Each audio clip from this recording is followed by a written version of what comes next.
Hello, everybody, and welcome to the first episode of 2021 for Sake Revolution. This is America's first sake podcast. I'm your host, John Puma from the Sake Notes, also the administrator over at the Internet Sake Discord, the guy on the show who is notably not a sake samurai, and just an old-fashioned sake otaku like you guys. And I am your host, Timothy Sullivan. Happy New Year. I am the Sake Samurai. I am a sake educator as well as the founder of the Urban Sake website. And every week, John and I will be tasting and chatting about all things sake and doing our best to make it fun and easy to understand. So, John, Happy New Year. Here we are. Happy New Year, Tim. I hope you had a relaxing week off from the show. I did. Very relaxing. I'm Excellent. All recharged and ready to go. Fantastic. That's what we like to hear. Now, you know what we usually ask each other this time of year? What are your New Year's resolutions? But, I'm going to put a little twist on it. I'm going to ask you what your sake resolutions are for 2021. Ooh, okay. All right. Well, my sake New Year's resolution kind of ties into what I'm going to be drinking a little later on. But one thing that we've found over the past year is that we really need to support our local places, because with the pandemic and a lot of the quarantines, a lot of local places were suffering. So what I'm going to be hoping to do is buying more locally from around me. And specifically, I mean sake. I happen to be lucky enough to have a place nearby that's been dipping their toe into expanding their sake selection. And I'm doing everything I can to encourage that and kind of spread the word and get things out there about sake. That's strictly speaking my sake New Year's resolution. I think that's great. And as you said, during this pandemic crap, it's really important to support our local businesses. So bravo. That's a great resolution. Oh, thank you so much, Tim. And what about you? What do you have up your sleeve? Well, my sake revolution, my sake resolution is to drink outside my comfort zone. Now, I've been drinking sake a long time, and we settle in our grooves. We do. I tend to gravitate towards the styles that I like, and getting a little bit too comfortable. So I brought a sake today that is something I would normally not grab off the shelf. I'm going to shake things up, and I'm going to try to drink styles that are usually not my favorite, but they may very well become my favorite. So we're going to expand our palate. Yeah, you're expanding your horizons. This is very interesting, Yes. Tim. Going to color outside the lines this year. Yeah. Oh, very nice. So, we mentioned at the top of this is our first episode of the year, and these are our sake resolutions. So you've actually experienced New Year's in Japan, right? Yes. You spent a year there, and I imagine you didn't leave on December 31st and miss it.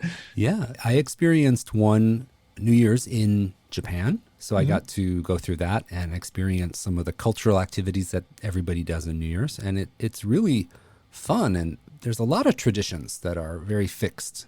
Like in the U.S., on Thanksgiving, you have a turkey. That's what everybody does. And there's some things like that in Japan for New Year's too. And I have to say, New Year's is a huge, huge holiday in Japan. Huge, they go outside and drink and have a countdown or something, or no, because we do that. They go back to their families and they take several days off, and it's a time to be with family and recharge. And I've heard that they say what you do on New Year's is indicative of how you'll spend the year. So one thing that many, many Japanese people do on New Year's is they go to a Shinto shrine and they do an offering to the Shinto gods, and they pray for good health and their family's health and good things for the year. And that is something that I did on New Year's Day when I lived in Japan too. And it was so crowded, everybody was there.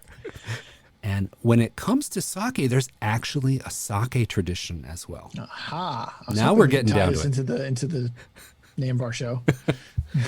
There's a type of sake called Otoso. and Otoso? Otoso, and Okay. it is an herbed medicinal sake that is consumed traditionally. It was believed to be healthy and give you longevity and long life. So there's a ceremonial drinking of this Otoso style sake, and it is kind of an old fashioned tradition. It's not something you're going to see in every household, but it is a sake tradition that's tied exclusively to New Year's Day. So I think that's really fun to just recognize. And if you ever have a chance in Japan on New Year's Day to drink Otoso, you have to do it. So we didn't bring any Otoso today. No, I don't have any. So what is it? Is it like an amazake, or Well, is it like what is Otoso? I've never actually had it myself. Oh, this but is a mission now. We've got to find some. Yes. I think it's something that people make their own concoction, and it's herbed sake that is supposed to be fortifying for your health and bring you longevity. Yeah. Maybe we don't need to do that then. I'm not sure it tastes amazing.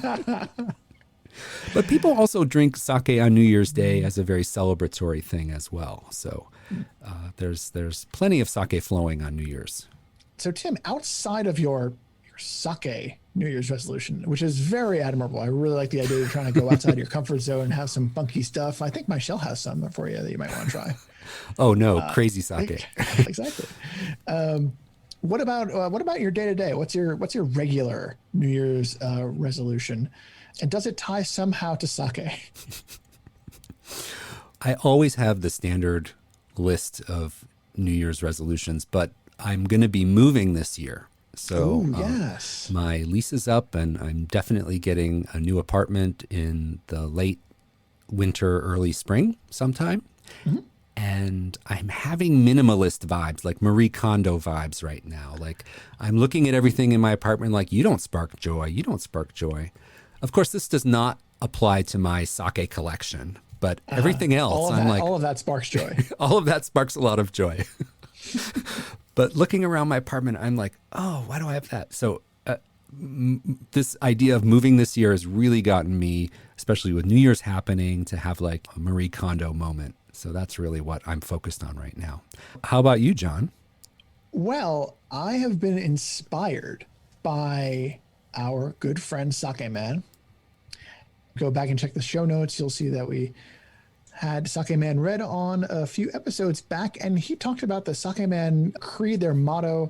And so I'm inspired by that, and I'm going to try to be a little bit more like Sake Man. Now, that does not mean that my plan is to put on a luchador mask and start pouring sake for people, at least not until the pandemic is over. But one of their major things was the work hard, play hard, drink hard. And I play hard traditionally, and I drink hard on occasion. But I think that especially in the past year with the pandemic, I have not been taking care of my body in the right way. I haven't been working out enough, which I believe that the sake men are all judo practitioners. Obviously, that is not going to be my route, especially in the current environment. So my wife and I got a very nice exercise bike, a Peloton, and I'm trying to do at least 30 minutes of spin classing every single day. Wow. That's amazing. That's a cool exercise bike, and it's very pandemic chic, I have to say. Like that is the exercise device to have for the pandemic. And everybody in the whole world's been kind of trapped indoors, and it takes an extra effort to maintain your physical self during these really challenging times. Not only is it hard to get out and exercise, but it's also super stressful. Being outside is difficult. It's not easy. It's going to the store to get groceries is a stressful endeavor sometimes. It's not as happy-go-lucky as it once was. But over the summer, we did purchase bikes so that we could get further. And I think we might have talked about it on the show in the past that my wife and I would get our bikes and like ride to Manhattan and go to Decibel and stuff like that. And it was like, wow, we can actually go places. But now it's entirely too cold for that. Yep. And then also like it rains and stuff like that. And so how do we keep active when we can't go outside? And so the answer was that we'd get this. And I've Tim, I was kind of a hater of this kind of thing going in, but I am very much a convert now. And I think it's a good move. And it helps me justify all the sake that I drink. Yes. Well, those sake calories can be sneaky. They sneak up on you. They do sneak up on you. So And sake, while delicious and very high in calories, somehow not filling. So you still need to eat. especially that magic water. Yes. that does not fill you up. No, it just doesn't. But it tastes good. unfortunately. All right, Tim, I think it is time for us to, well, let's put your sake New Year's resolution, almost said revolution again. Put your sake New Year's resolution to the test. And what have you got with you today? Well, I'm going to put my sake revolution resolution to the test. How about that? I like it. Okay. Okay. So again, my resolution was to drink outside my comfort zone. And for those of you who may be listening for the first time, my favorite styles of sake are kind of lighter, cleaner, super crisp, sometimes very gently fruity, but definitely on the lighter end of the spectrum when it comes to sake. That's generally what I tend to go for. And to get out of that rut and to shake things up, I've gone for something on the other end of the spectrum. So I actually brought a Junmai Nigori with me today. Junmai Nigori. Yes. Tim, this isn't even from Yamagata. I know. This is a cloudy style sake. So again, Nigoris are cloudy style sake, and Junmai is our entry-level pure rice style. The brand name is Yaemon, and this is their Tsuki Akari, which means moonlight or pale moonlight. And that reflects the kind of whitish color of the sake, kind of pale moonlight. This is a Junmai sake, as I mentioned. The rice is Go-hyaku Mangoku, and our milling rate here is 65% remaining. And our SMV, that measurement of sweetness or dryness, this is a -15. This is much sweeter than I would usually go. Yeah. This is sounds a little bit more like something that Scott would enjoy. Well, we're going to give it a taste and see how that goes. John, do you want to introduce your revolution resolution? Sure. So I have a bottle of Senkin Immortal Wing Classic Muku Junmai Daiginjo, and that's a lot of words. That's a mouthful. Yeah. So Senkin is the name of the brand and also the brewery. Immortal Wing, I believe, is just the English translation of that. Muku is the name they're giving to their Yamada Nishiki based sake, and it's Junmai Daiginjo because it's milled to 50%. Now, it's actually interesting. The koji rice is milled to 40%. The kakemai is milled to 50, which are a little interesting there. And I think I mentioned that this is their classic. Now, most of the sake that they sell comes in two varieties, classic and modern. And all the stats and the rices and the yeast are the same, but the brewing style is different. I think it's a very interesting concept that I think maybe we can go into more depth in a later episode. But this is something that a local place literally around the corner from my apartment had, and they had dipped their toe a little bit in the sake in the past. And I was there one day and saw a couple of cases and recognized the logo. And I was like, excuse me, when are these going on the shelf? And the guy was like, well, we're not so sure. We might have purchased them by accident. And I was like, please look, but I will buy these. Just please sell this. I will buy it. And I will tell other people.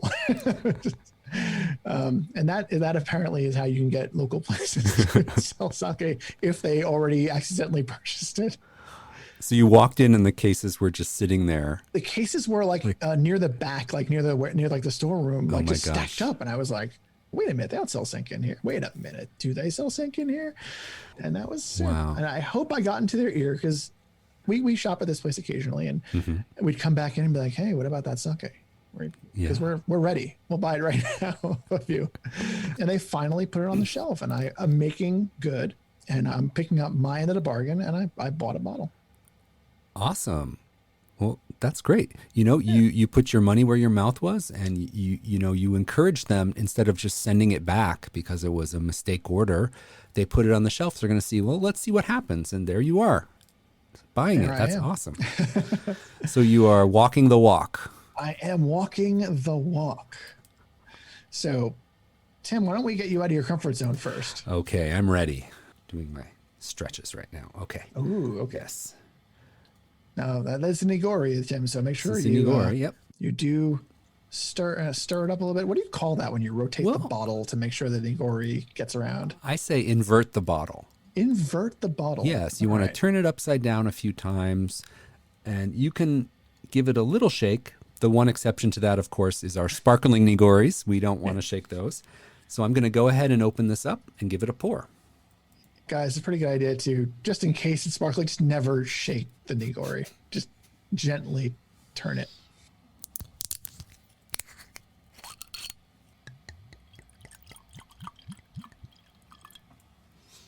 All right. Well, pouring it into the glass, I see the pale moonlight. Did you dance with the devil? Well, it's our classic slightly off-white Nigori color. And when I swirl it in the glass, there's very little particulate sticking to the glass. So this is what I would say a very fine particulate Nigori. Mm-hmm. You don't get big chunks sticking to the side of the glass here. Let's give it a smell. Oh, wow. So it smells very ricey right off the nose. So It's a Junmai style. That means no added alcohol, just pure rice. And you get a full nose of steamed rice, almost rice pudding kind of smell. Ooh, yeah, really interesting. I like rice pudding. That's nice. And there's a little bit of that lactic character. You get a little bit of creaminess. So I think rice pudding is really a good way to describe this aroma. Okay, so I'm still pushing my boundaries here. All right, so let's go ahead and give it a taste. Okay, it is sweet. It tastes like rice pudding too. It's now, sweet. I might get something out of your New Year's resolution because I really like rice pudding. Oh my gosh. If you like rice pudding, this is the sake for you. It's sweet. It's creamy. There's a little bit of like soft cream flavor and rice flavor, and it is noticeably sweet. But the one thing I'm picking up on that you don't get in rice pudding itself is there's a bit of acidity at the finish that kind of balances out that sweetness, and the alcohol is very well integrated, so you don't get any boozy notes or any heat or anything like that, but the finish has a little brightness and a little acidity that doesn't leave the sweetness sticking to your tongue and sticking to your palate.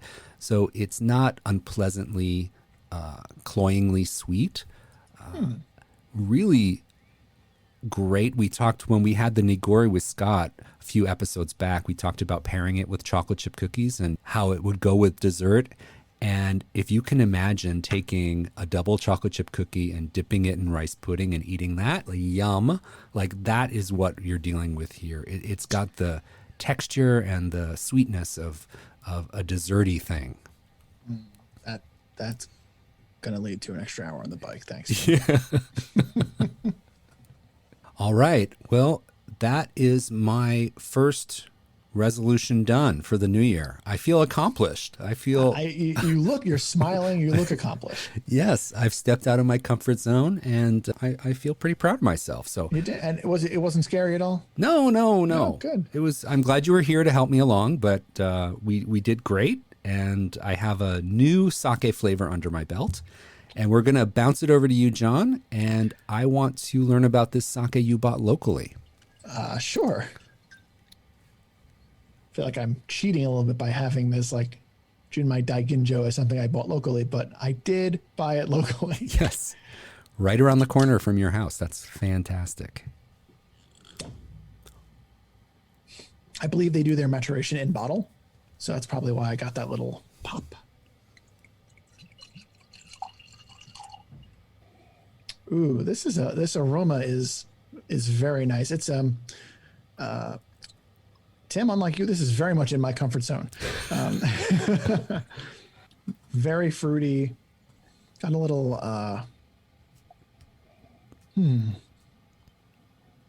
like berry, like lychee or like and like a little hint of like something sweeter, like almost like a marshmallow or bubble gum or something like that.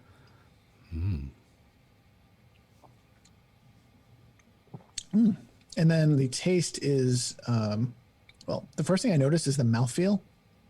It does have a little bit of a dance on the tongue, a little bit of like fizziness to it, because I imagine probably from that maturation in bottle.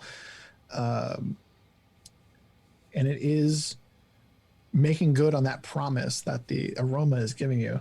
A little bit of pineapple, so some tropical fruits on there, a little bit of acidity in the middle, and like a subtle amount of umami on the finish. So I think that despite being kind of fruity and a little bit sweet, I'll go over the stats a little bit more in a moment, despite being a little bit fruity on the front, it's got a richness to it that really will make it more food friendly than I think a lot of sakes that present this way up front are going to do. The sake meter value is -2, so it's a little bit on the sweeter end of the spectrum. Acidity is 2.2, which probably balances out that sweetness very nicely. And it's only 15% alcohol. So your Nigori is a little bit boozier than my Junmai Daiginjo, Tim. Yeah, and acidity 2.2 is quite high. Yeah, it overall. So I wouldn't be surprised if you pick up on some of that bright acidity on your sake as well. And I do think it balances out the sweetness and brings it. It doesn't neutralize the sweetness, but it balances it out and makes it a very pleasant tasting experience. This is some really nice stuff. Yeah. And again, not too far out of my comfort zone, but that was your resolution. That's right. How about the texture of that sake? I imagine that these really low, luxurious milling rates, 40% and 50%, are probably giving you some pretty smooth texture there. A bit, but there is a lot of, as I had mentioned, a lot of fizziness on the tongue. So that dominates the texture conversation a little bit. If you let it linger in your mouth a little bit, that subsides and it does become a little bit velvety. Yeah, and what's unique about the situation right now is you just opened that bottle 10 seconds ago. So once that bottle has been open for an hour or two, some of that gas is going to escape and you're going to get more the true texture of that sake, I think, next time you drink it. Probably. I feel like there's a lot of artistry involved with what I'm drinking here. It's very well thought out and very well crafted. Mm-hmm. Yeah. Yeah. Well, that brewery is well known for that. Senkyun is fantastic. And I agree with what you said before that in the future, we should do an episode just on their brewery, their classic versus their modern line, and see what the differences are. And the fact that they're making these sakes with the same kind of statistics, but with different production methods, a classic version and a modern version, super interesting. I'm super intrigued by that. And I'd love to explore that more. Yeah. It seems like something, especially for the West, that's going to be a little bit unique. Something that we don't really see a lot. Yeah. Yeah, I think that'll be fun. So we've mentioned this word kakemai a few times and kojimai. So mai means rice, and kojimai is, as you mentioned, that's the rice that we use to make the koji rice. We grow the mold on there. But kakemai is a word that we might not have used before. That's actually the starch component. And when we make a batch of sake, we use the koji rice and the starch component rice. It's about 20% koji rice to 80% of the starch component. And that's what that kakemai really is. So I think it's interesting that your sake uses different milling rates for those two types of rice. And the koji rice is really important because that releases all the sugars during the brewing. So they gave that the more luxurious, more high-end treatment. And I really think you're picking up on some of that smooth character in there. Oh, yes. Character. That's a good way of putting it. This has a lot of character.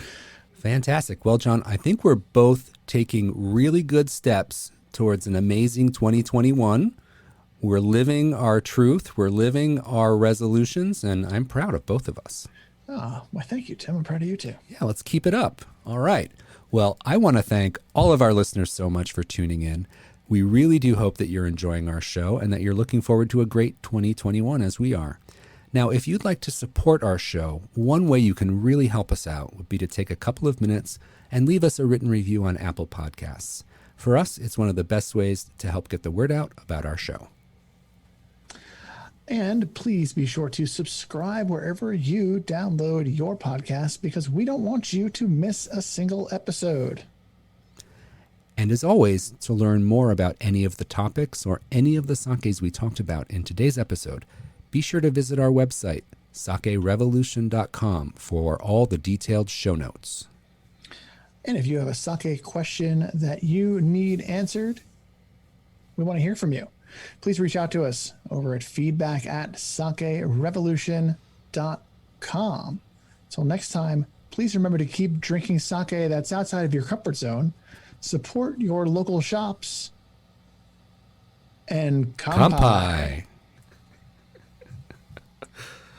Resolution Revolution. Resolution, I think it's probably going to be the episode title, right?